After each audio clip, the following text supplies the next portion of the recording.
सोनम रघुवंशीने राजा रघुवंशीचा हत्या का केली? लग्नाच्या 10 दिवसानंतर राजा रघुवंशी आपली पत्नी सोनम रघुवंशी हिच्यासोबत हनीमूनसाठी निघतो. जाताना ते प्लेनने जाणार असतात. त्यामुळे एअरपोर्टवरती पोचल्यावर ते फोटो काढतात. तो फोटो काढून ते आपल्या कुटुंबियांना पाठवतात. फोटो पाहून सर्वजण खूप आनंदित होतात. पण फक्त एकाच व्यक्तीला खूप राग येतो. ती व्यक्ती म्हणजे राजा रघुवंशीची आई असते. राग म्हणता येणार नाही, पण थोडीशी काळजी वाटते. ती या गोष्टीची की राजा रघुवंशी त्याच्या गळ्यामध्ये सोन्याची चैन होती आणि त्या सोन्याच्या चैनीची किंमत जवळजवळ 3-3.5 लाखांची होती. राजाची आई लगेचच राजाला फोन करते आणि त्याला ओरडण्याच्या स्वरामध्ये बोलू लागते की मी तुला नको म्हटलं म्हणून तरी देखील तू सोन्याची चैन का घालून गेलास? इतक्या महागाच्या वस्तू तू फिरायला जाताना का घालून गेलास? आता तुम्ही जिथे फिरायला जाणार आहात तिथे तुम्ही फिरण्याचा आनंद घेणार की ह्या वस्तूंची काळजी घेत बसणार? तेव्हा राजा आपल्या आईला सांगतो, मला आज चैन घालायची नव्हती, मी चैन घेणारच नव्हतो, पण सोनमनं सांगितलं की आपल्याला फोटो काढायचे आहेत, त्याच्यामुळे तुम्ही सर्व दागिने घेऊन चला. आम्ही तिचे आणि माझे दागिने सोबत घेतलेले आहेत. आम्ही इथे व्यवस्थित सांभाळू, तू अजिबात काळजी करू नकोस. पण राजाला इतकं सांगूनही आईचे समाधान मात्र झालं नव्हतं. तिला आता फार काळजी वाटू लागली होती की ही मुलं नवीन ठिकाणी गेली आहेत आणि इतकं सोनं देखील सोबत घेऊन गेली आहेत. त्या सोन्यामुळे त्यांच्या जीवाला धोका उत्पन्न व्हायला नको. त्यामुळे ते दोघेजण जेव्हा फिरायला गेले होते तेव्हा आई मात्र सतत फोन करून त्यांची खुशाली विचारत होती. आपली मुलं घरी परत कधी येतील ही एकच गोष्ट तिच्या मनामध्ये घर करून बसली होती. पण जे व्हायला नको होतं तेच झालं.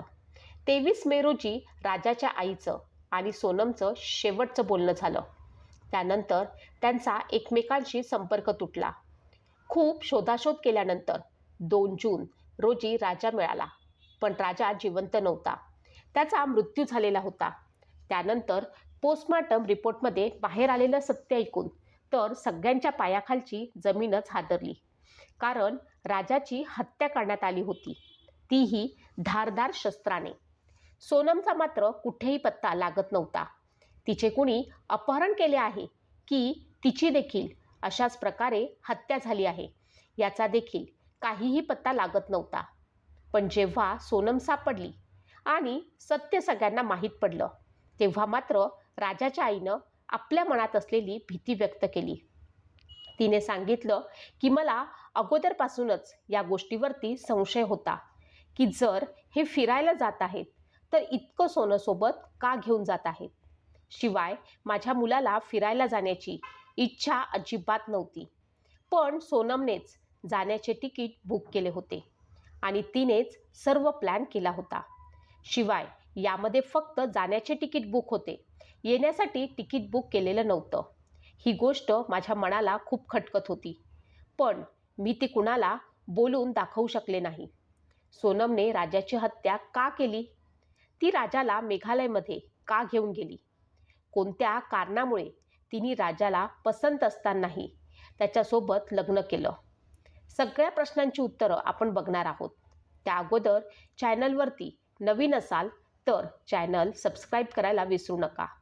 तसेच लाईक, सबस्क्राईब आणि शेअर करायला देखील विसरू नका.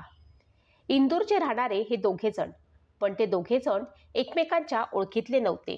तर रामनवमीच्या कार्यक्रमाला मेळावा भरला होता. त्या मेळाव्यामध्ये लग्नासाठी इच्छुक असलेल्या मुला-मुलींचे फॉर्म भरून घेतले होते आणि त्याच्या अनुसारच राजा रघुवंशी आणि सोनम रघुवंशी यांचे लग्न ठरवले गेले होते. राजा रघुवंशी याचा ट्रान्सपोर्टचा बिझनेस होता, तर सोनम रघुवंशी ही तिच्या वडिलांना त्यांच्या प्लायवूडच्या बिझनेसमध्ये मदत करत असे. दोघेही घराणे चांगले होते. एकमेकांच्या पसंती झाल्यानंतर लग्नाच्या तारखेसाठी बोलले जाते. त्यानंतर सोनम रघुवंशीच्या कुटुंबातील लोक लग्नासाठी घाई करू लागतात. कारण त्यांचं म्हणणं असतं की तसंही आता दोघांनी एकमेकांना पसंत केलेलं आहे तर आपण लग्न करून टाकू, अजून वाट कशाला बघायची. अशा पद्धतीनं त्यांचं लग्न 11 मे 2025ला होतं. त्यानंतर नवरीला घरी आणण्यासाठी पंडितजी 30 मे नंतरचा काळ शुभ आहे असे सांगतात. पण सोनमच्या घरातील मंडळी लग्नाच्या 3 दिवसानंतरच सोनमची पाठवणी करतात. सोनम राजाच्या घरी येते तेव्हा ती खूप आनंदामध्ये असते आणि ती सगळ्यांशीच मिळून मिसळून वागत असते. त्यानंतर काहीच दिवसांमध्ये ती फिरायला जाण्याचा प्लॅनिंग बनवते. खरं तर ट्रान्सपोर्टचा बिझनेस असलेला राजा थोडासा बिझी होता, त्यामुळे सध्या कुठे फिरायला जाण्याचा त्याचा काहीही प्लॅन नव्हता. त्याचं म्हणणं होतं की आपण थोड्या दिवसानंतर फॅमिलीसोबत एकत्र कुठेतरी फिरायला जाऊ. पण सोनमने मात्र आपण फिरून येऊया अशी घाई करायला सुरुवात केली आणि तिने तिकीट देखील बुक केले होते. ते शिलाँगला जाणार होते. कामाख्या देवीचं दर्शन घेणार होते. त्याप्रमाणे 20 मे 2025ला ते जायला निघतात. कामाख्या देवीचं दर्शन घेतल्यानंतर ते शिलाँगला जातात. सोनमच्या घरचे आणि राजाच्या घरचे दोघेही या दोघांसोबत संपर्कामध्ये असतात. पण 23 मेच्या दुपारनंतर या दोघांचा सर्वांशी संपर्क तुटतो.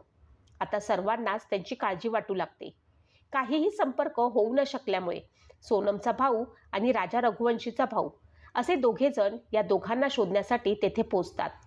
शिलाँगला गेल्यावरती तेथील पोलीस यंत्रणेची तसेच सरकारी यंत्रणेची मदत घेतात. अगोदर जेव्हा हे दोघेजण मेघालय पोलीस यंत्रणेची मदत मागतात तेव्हा पोलीस यंत्रणा त्यांना मदत करण्यासाठी स्पष्टपणे नकार देते. तेव्हा ते सरकारी यंत्रणेपर्यंत पोहोचतात. त्यानंतर उच्च अधिकाऱ्यांकडनं फोन आल्यानंतर सर्व हालचाली सुरू होतात. 23 मेला त्या दोघांचा संपर्क तुटलेला होता. त्यानंतर 2 जून रोजी राजा रघुवंशीचा मृतदेह मिळतो. राजाचा मृतदेह एका खोल दरीमध्ये पडलेला असतो.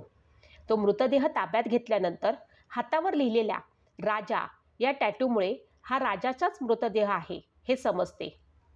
आजूबाजूला शोध घेतल्यानंतर कुठेही सोनमचा शोध लागत नाही. सोनम नेमकी गेली कुठे? तिचे कुणी अपहरण केले आहे का? कारण त्या भागामध्ये अपहरणकर्त्या टोळ्या देखील सक्रिय असल्याचे त्यांना कळले होते. त्यामुळे आता काहीही कळायला मार्ग राहिलेला नव्हता. पण त्याच जागी त्यांना एक लाल आणि पांढऱ्या रंगाचं जॅकेट देखील मिळालं होतं. आता पोलीस आणखी जलद गतीने कामाला लागले, पण त्यांना मात्र कुठेही कुठलाच सुगावा लागत नव्हता. पण यातच एक छोटीशी गोष्ट पोलिसांना समजते. ती म्हणजे 23 मे रोजी त्यांच्यासोबत असलेल्या गाईडकडून. तो गाईड पोलिसांना सांगतो की हे दोघं पती पत्नी आणि आणखी 3 जण त्यांच्यासोबत होते, जे तिघेजण हिंदीमध्ये बोलत होते. त्यामुळे राजा रघुवंशी आणि ते तिघेजण एकमेकांशी बोलत चालले होते. मी त्यांना गाईड म्हणून मदत करू शकतो का असे विचारले असता त्यांनी मला नकार दिला होता. पण ते काय बोलत होते हे मात्र मला कळत नव्हतं, कारण मला हिंदी येत नाही आणि ते लोक हिंदीमध्ये बोलत होते. त्या गाईडच्या ह्या एका गोष्टीमुळे आता पोलिसांना हे नक्की कळलं होतं की राजा आणि सोनम हे दोघेच त्या दिशेने गेले नव्हते, तर त्यांच्यासोबत आणखी तिघेजण देखील होते. आणि इथेच पोलिसांना तपासाचा आणखी मार्ग सापडतो. आता पोलीस ते ज्या ज्या भागातून गेले होते त्या सर्व भागातील CCTV कॅमेरेचे फुटेज चेक करायला सुरुवात करतात. त्या CCTV फुटेजमध्ये पोलिसांना असे दिसते की सोनम कुणाशी तरी फोनवरती बोलत आहे आणि इथूनच तपासाची चक्र फिरतात. पोलीस अधिक खोल माहिती काढू लागतात. मोबाईलवर कुणाकुणाशी संपर्क केला गेला आहे, कुणाशी काय बोललं गेलं आहे याविषयी माहिती काढली जाऊ लागते. आणि त्यावेळी असे समजते की सोनमच्या फोनवरनं राज कुशवाहा ह्याच्याशी सतत संपर्क केला गेलेला आहे. हा राज कुशवाहा सोनमच्या वडिलांच्या प्लायवूडच्या कंपनीमध्ये काम करत होता. जेव्हा राज कुशवाहाबद्दल अधिक माहिती घेतली जाते तेव्हा पोलिसांना असे कळते की राज कुशवाहा आणि सोनम यांचे प्रेमसंबंध आहेत. सोनमच्या घरच्यांनी राजा रघुवंशीसोबत लग्न करण्यासाठी तिच्यावरती दबाव आणला होता. त्यामुळे ती ह्या लग्नासाठी तयार झाली होती. पण तिच्या मनात मात्र राज होता. पण तिचं लग्न राजसोबत होऊ शकत नव्हतं, कारण तो त्यांच्याच कंपनीमध्ये काम करत होता. आईवडिलांच्या दबावानं लग्नाला तयार झालेली सोनम आता राजा रघुवंशीला संपवण्याचा विचार करू लागली. तिनं लग्नानंतर 3च दिवसानंतर राजा रघुवंशीला संपवण्याचा पूर्ण प्लॅन बनवला. त्यासाठी तिनं शिलाँगला जायचे असे ठरवले, कारण या अगोदर देखील अशी बरीच प्रकरणं तिथे झालेली होती. तो भाग डोंगराळ आणि निर्जन स्थळांमध्ये देखील येतो. तिने आणि राज कुशवाहा याने सर्व प्लॅन तयार केलेला होता. त्यांनी गुवाहाटी येथे ऑनलाईन पद्धतीने कुऱ्हाड मागवली होती. सेल्फी काढण्याच्या बहाण्यानं ती राजा रघुवंशीला डोंगराळ भागात घेऊन गेली. त्यानंतर त्यात 3 जणांपैकी विशालनं त्याच्या डोक्यामध्ये कुऱ्हाडीनं वार केला. तो मारण्याचा इशारा देखील सोनमनेच केला होता. जेव्हा डोंगराळ भागात चढून ते 3 जण थकले होते, तेव्हा त्यांनी हत्या करण्यास नकार दिला होता. त्यांचा नकार ऐकून सोनम मात्र चवताळली होती, कारण तिला काहीही करून राज कुशवाहासोबत लग्न करायचं होतं. त्यामुळे तिनं त्या 3घांना 20 लाखांची ऑफर दिली आणि त्याचवेळी तिने राजाच्या पॉकेटमधनं 15,000 काढून त्यांना लगेचच दिले. तिचा प्लॅन असा होता की विधवा झाल्यानंतर तिचे वडील मुलगी घरी राहण्यापेक्षा तिचे लग्न राजसोबत लावून देतील.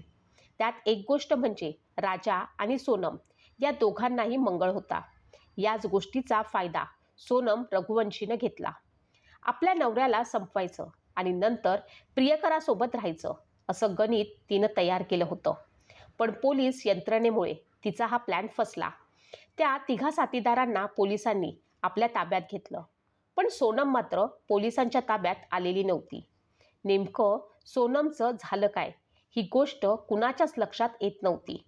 तिचं खरोखरच अपहरण झालं आहे की तिचा देखील मृत्यू झाला आहे, अशा विचारातच सर्व असताना एक दिवस एका गाजीपूरच्या धाब्याजवळ सोनम पोहोचते आणि धाब्यावाल्या मालकाकडनं फोन घेऊन ती आपल्या घरी आणि आपल्या भावाला फोन करते. त्यानंतर ती तिथे रडत बसते. तिथे असलेली एक बाई तिला विचारण्याचा प्रयत्न करते, मात्र ती काहीही सांगत नाही. तेव्हा ती बाई त्या ढाब्यावाल्या मालकाला सल्ला देते की तू पोलिसांना तिच्याबद्दल कळव, नाहीतर उगाच तूच गोत्यात येशील. त्याप्रमाणे तो धाब्याचा मालिक पोलिसांना कळवतो. पोलीस तिथे येतात आणि सोनमला आपल्या ताब्यात घेतात.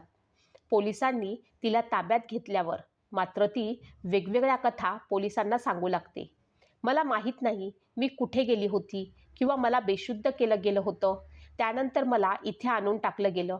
पण कदाचित ती हे विसरली होती की ती ज्यांना हे सर्व काही सांगत आहे ते सर्व आरोपांचा छडा लावणारे पोलीस आहेत.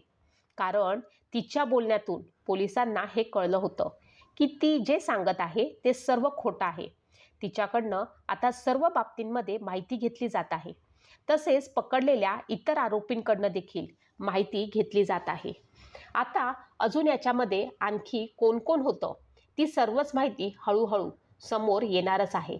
पण राजा रघुवंशीचा मात्र जीव गेलेला आहे. सोनम रघुवंशीचा जर तिच्याच कंपनीमध्ये कामाला असलेल्या नोकरावरती म्हणजेच राज कुशवाहावरती जीव आला होता, तर तिनं राजा रघुवंशीसोबत लग्नाला होकार द्यायला नको होता. कारण तिने तिच्या प्रेमाला मिळवण्यासाठी एका आईवडिलांचा मुलगा, बहीण भावांचा भाऊ याचा जीव घेतला होता.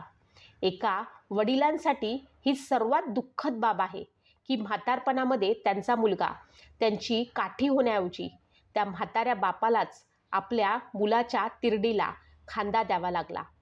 हे दुःख एका बापासाठी जगातील सर्वात मोठं दुःख आहे. आणि एक आहे की ह्या अशा घटनांमुळे कोणतेही आईवडील आता आपल्या मुलामुलींचं लग्न करायला घाबरतील. माहीत नाही आपण ज्यांना तळहाताच्या फुलाप्रमाणे जपलं आहे त्यांच्या आयुष्यामध्ये पुढे काय लिहून ठेवलं आहे कोण जाणे. या भीतीनं आता प्रत्येकजण धास्ती घेणार ही गोष्ट मात्र नक्की आहे. त्याकरिता प्रत्येक आईवडिलांनी आपल्या मुलाचा किंवा मुलीचा विवाह करण्याअगोदर त्यांना स्पष्टपणे विचारून घ्यावे. जर त्यांचे इतर कुणासोबत प्रेमसंबंध असतील तर त्यांचे लग्न त्यांच्यासोबतच करून द्यावे, अन्यथा अशा घटनांना सामोरे जावे लागते. अशा घटना पुन्हा होणार नाहीत यासाठी थोडीफार खबरदारी आपण घेऊ शकतो. तुम्हाला याबद्दल काय वाटतं? तुमचे मत नक्की नोंदवा. अशा सत्य घटना ऐकण्यासाठी, नवीन नवीन केसेसचे अपडेट घेण्यासाठी चॅनलला सबस्क्राईब करायला विसरू नका. धन्यवाद.